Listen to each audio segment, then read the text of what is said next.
Evangelho de Jesus Cristo segundo São João. Glória a vós, Senhor. Naquele tempo, Jesus exclamou em alta voz: Quem crê em mim, não é em mim que crê, mas naquele que me enviou. Quem me vê, vê aquele que me enviou. Eu vim ao mundo como luz, para que todo aquele que crê em mim não pereça nas trevas. Se alguém ouvir as minhas palavras e não as observar, eu não julgo, porque eu não vim para julgar o mundo, mas para salvá-lo. Quem me rejeita e não aceita as minhas palavras, já tem o seu juiz. A palavra que eu falei o julgará no último dia, porque eu não falei por mim mesmo, mas o Pai que me enviou, Ele é quem me ordenou o que eu devia dizer e falar. E eu sei que o seu mandamento é vida eterna. Portanto, o que eu digo conforme o Pai me falou. Palavra da salvação. Glória a vós, Senhor. Queridos irmãos, que evangelho maravilhoso que nós acabamos de ler nesta quarta-feira, dia 24 de abril, da quarta semana da Páscoa. Veja, estamos aí no Evangelho de São João meditando ao longo de muitos dias já. E hoje, no capítulo 12 aqui, versículo de 44 a 50, nós temos um texto que é maravilhoso. Assim como toda a Escritura, mas tem sempre um texto que nos chama mais a atenção. Jesus diz aqui a receita. Ora, se no Evangelho de ontem ele disse para nós que as ovelhas que ouvem a sua voz têm a vida eterna e não vão perder essa vida eterna, Jesus hoje, então, nesse Evangelho, ele completa isso um pouco mais. Ele completa um pouco mais dizendo que eu sei que o seu mandamento é vida eterna. Jesus está dizendo que a vida eterna consiste em cumprir os mandamentos, que consiste em observar as palavras de Jesus. E Jesus fala algo muito sério para nós. Nós seremos julgados pela palavra de Deus. Jesus diz, olha, eu não vim para julgar, eu não vou julgar vocês agora, se vocês não querem ouvir a minha palavra. Se eu estou colocando claramente, olha, filhos, está aqui a lei, né? Não matarás, não roubarás, não cometerás adultério, honra teu pai e tua mãe, guarde domingos e dias de guarda. E se vocês não estão querendo ouvir isso, não tem problema. Eu não condeno, eu não julgo vocês agora. Essa palavra, essa própria palavra, no último dia, ela julgará cada um de nós. Nós seremos, e aqui eu lembro aquilo que São João da Cruz, ele belíssimamente diz, né? Que no ocaso da vida, nós seremos julgados no amor. No amor, sim. Deus, ele não quer nos condenar, mas a palavra de Deus no último dia, e qual é esse último dia? A parousia? Sim. Vemos também aqui como a parousia, como a segunda vinda de Cristo, mas pode ser também a nossa morte, que para nós é o último dia, que, segundo a doutrina da Santa Mãe Igreja, cada um de nós, assim que nós acabamos de morrer fisicamente aqui nessa vida, a nossa alma, ela imediatamente, ela se encontrará com Deus para o juízo particular. Então, o dia da nossa morte é o nosso último dia. No último dia. E que nós, nesse dia, que não tarda para nenhum de nós seremos julgados pela palavra de Deus. Aquela palavra que muitas vezes nós não demos importância. Aquela palavra, muitas das vezes, que nós não queremos meditar, que nós não queríamos escutar. Aquela palavra, muitas das vezes, que a gente até talvez tinha uma Bíblia em casa, mas deixava ela lá, pegando poeira, aberto no Salmo 90 para trazer sorte, usando até a palavra de Deus como superstição. Aquela palavra que Deus tanto insistiu em comunicar a gente, seja na sua própria palavra escrita, seja nas moções interiores do Espírito Santo, que queria conduzir a nossa vida dia após dia. Porque veja, a Bíblia é a palavra escrita, é a palavra de Deus, mas existe a palavra exterior, que são tantas pessoas, são os profetas, são os enviados que Deus manda para a nossa vida. Irmão, irmã, pare para pensar quantas pessoas o Senhor Jesus mandou na sua vida, para a sua vida, para te dizer a palavra dele. Porque é assim, né? Não é só a escritura, não é só pegar, ler a escritura. É claro, a escritura é a base, é a nossa base, é a palavra de Deus. Mas veja, às vezes nós não temos o contato com essa palavra. Deus, ele é tão bom, tão maravilhoso, que sabendo que a gente não se esforça para ler e entender a palavra, ele manda alguém mais instruído que a gente para poder falar essa palavra para nós. E nem assim, muitas das vezes, a gente dá importância. Quantas são aquelas pessoas... pense aí agora no seu coração, deixe que o Espírito Santo traga no seu coração agora quantos enviados de Deus ele já mandou para a sua vida. Aquele convite que você recebeu, por exemplo, para um retiro. É Deus. É Deus que mandou alguém e falou assim, vai lá, chama fulano de tal. Você que está me ouvindo agora. Vai lá, chama fulano. Né?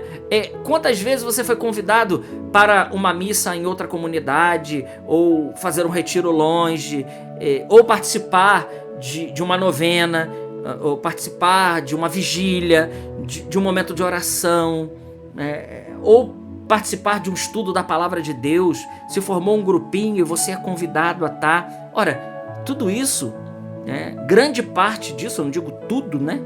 Mas grande parte disso, a maioria pelo menos, é Deus te chamando.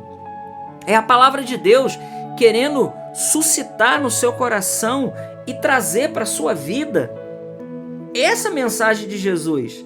Eu vim ao mundo como luz, para todo aquele que crê em mim não fique mais na escuridão. E não tem como não lembrar agora, enquanto falo aqui, o Espírito Santo me lembra do Salmo 118. Ou 119 na tradução hebraica, né? Que coisa maravilhosa, aquele salmo gigantesco, né? Muitos versículos, mas que lá pelo versículo 118 ele diz, né? Lá pelo versículo, não me lembro agora se 118, não estou olhando a Bíblia aqui, mas diz lá, a tua palavra é uma lâmpada para os meus pés, é uma lâmpada para os meus passos. E quem sabe aqui o quanto é ruim quando falta luz, quando falta energia elétrica durante a noite, para a gente andar dentro da nossa própria casa, que a gente conhece cômodo por cômodo, o quanto é ruim.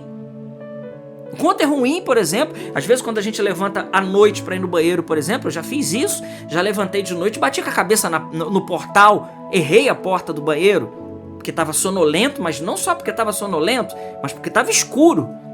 Eu não acendi a luz, eu fui no escuro assim mesmo, naquela sonolência, para ver o quanto que é ruim andar na escuridão. O quanto é ruim a gente não conseguir enxergar as coisas. Ora, o Salmo está dizendo, a palavra de Deus é luz para os meus passos. Então não tem como a gente errar o caminho. Inclusive, São Paulo diz que pecado para São Paulo é armatia, que significa errar o alvo. É uma palavra grega que significa isso, né? Pecado para São Paulo é errar o alvo. Ora, o alvo é Deus. Se eu não consigo chegar a Deus, e se eu faço coisas que me afastam de Deus, então eu estou errando o alvo. E qual é a receita? A receita é ouvir as palavras e observar. Ou seja, cumprir aquilo que Jesus manda, aquilo que ele pede. Os mandamentos de Deus não são um peso para a nossa vida, meu irmão, minha irmã. Nós católicos precisamos entender isso de uma vez por todas. Os mandamentos de Deus, eles não são uma canga jogada sobre os nossos ombros. Como se a gente olhasse para tudo aquilo que é ruim e dizer, nossa, que vontade de fazer, mas eu não posso, né? Não se trata disso. Não se trata de um conjunto de não. Nós precisamos olhar para os mandamentos de Deus como receita de felicidade, receita de vida eterna.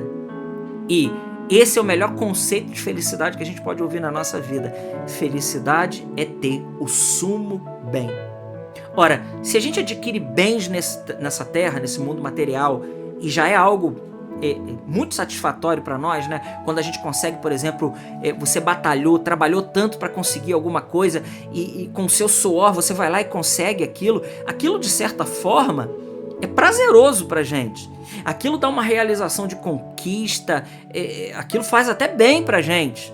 É claro que a gente enjoa daquilo logo logo, né? Porque aquilo não pode preencher a gente totalmente, mas não deixa de ser uma realização, não deixa de ser uma motivação para cada um de nós. Agora, e a gente vê naquilo ali um bem. Agora imagina a gente ter o sumo bem, que é Deus.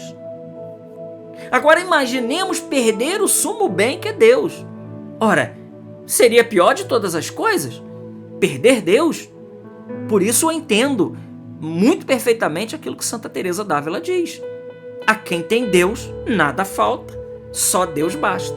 Ora, só Deus basta, né? Mesmo que esteja faltando material, mesmo que esteja faltando muitas coisas nessa vida, eu ousadamente digo para você, meu irmão, você que agora está passando por algumas dificuldades, por algumas carências, algumas necessidades, né? Eu digo para você agora da parte de Deus, pode estar te faltando isso aí agora, mas o mais importante, e talvez você já vai me perguntar assim agora, nossa, mas isso aqui é importante para mim, né? O pão de cada dia, trabalho, olha, se nós buscarmos em primeiro lugar o reino de Deus e a sua justiça, como diz Mateus 6,33, em primeiro lugar, tudo aquilo que é necessário, e prestem atenção nisso, tudo aquilo que é necessário para a nossa subsistência e existência nesta vida, Deus concederá. Isso é claro. Agora, é claro, né? Deus não nos dará supérfluos, Deus não nos dará, talvez, viagem para Disneylândia e coisas do tipo, meus irmãos. Mas o necessário,